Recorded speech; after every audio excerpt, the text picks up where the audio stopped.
While many Arizonans are learning about Michael Abatti for the first time after he was charged in the murder of his estranged wife, Kerri, here in California's Imperial Valley, the Abatti name has been around for a long time, and Michael Abatti has been making headlines for years. This has been in the making for many, many years.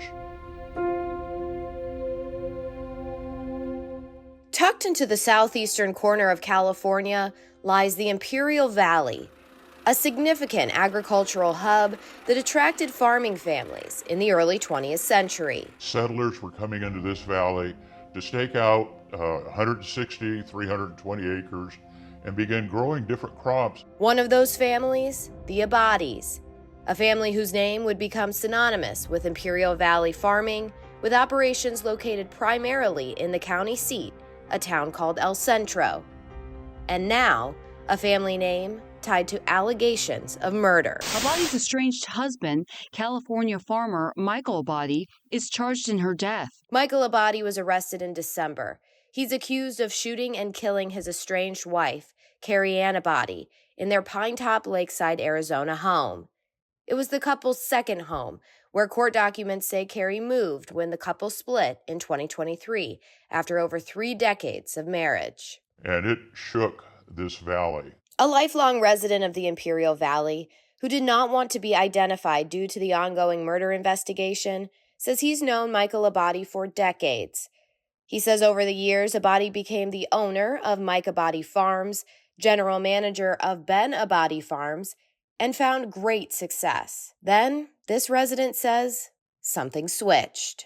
I began to see something change in Michael in the time that he got actually elected to the Imperial Irrigation District Board of Directors.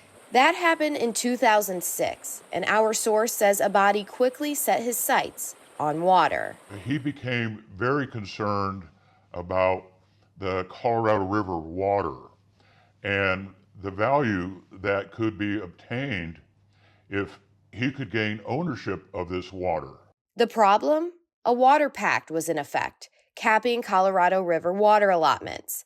Abatti filed a petition to invalidate the IID agreement, arguing that farmers have ownership rights to the water. And this advanced all the way to the U.S. Supreme Court, and the U.S. Supreme Court actually denied the petition that Michael Abatti filed. But Abatti found another sector to take a strike in. This is a place where a lot of solar is being developed to serve the rest of the state of California and the Southwest, where there's been a big geothermal industry operating for a long time, where lithium is coming into vogue as a big industry for the country. And Mike was in on the ground floor of this thanks to his relationship with an engineering company called Z Global. Sammy Roth covered Michael Abatti for the Desert Review in the 2010s. He says a big story then was his investigation into conflict of interest allegations after Michael Abatti and Z Global collaborated on a $35 million battery storage project. There was a lot of allegations of corruption and insider dealing because Z Global was helping to run the Imperial Irrigation District's energy department while they were also creating this battery project and bidding it into the IID and winning this $35 million contract. So, arguably a major conflict of interest, and Mike was profiting off of this quite handsomely.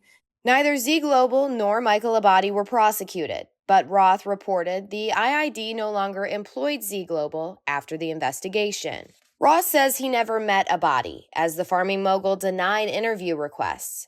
But Roth says he got an impression of the man's reputation through other interviews with Imperial Valley residents. I think that there are definitely folks who are scared of him. He has a lot of power. He's definitely someone that people say you don't want to cross. I certainly never, expected, accusations like this to be flying. You never see that coming. Some of these ideas that Mike Abatti had was not in the best interest of our community. It was only in Mike Abatti's best interest. Do you consider Mike Abatti to be a dangerous man? At this time, he's incarcerated and charged with a Class 1 felony of premeditated murder.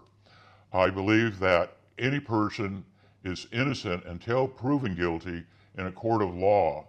But as he currently is incarcerated, if he does get out, is he going to conduct himself according to the court orders?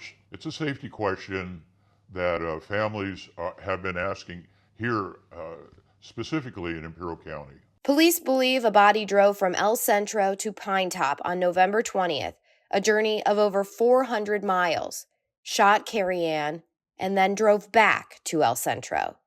The estranged couple was going through a divorce battle over spousal support. Court docs show Kerri Ann had requested an increase from $5,000 to $30,000 a month, Michael claiming farming operations had taken a hit and he couldn't give more money. IID deficit irrigation program payment reports show Abatti got more than $1 million between 2024 and 2025.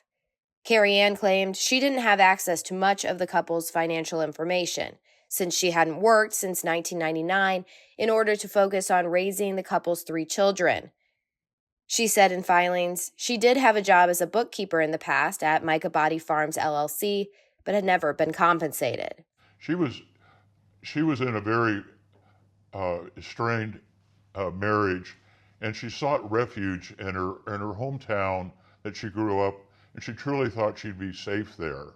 The divorce filings, now one part of a complex story of success and control in the American Southwest. We could see a pattern for the last 20 years of somebody's quest to obtain power and money. But he's an interesting character, and I think he's going to continue to be an interesting character. Abatti has pleaded not guilty to the first-degree murder charge. For more information on this case and Michael Abatti's origins here in the Imperial Valley, you can visit fox10phoenix.com. Reporting in El Centro, California, Nicole Krasean, Fox 10 News.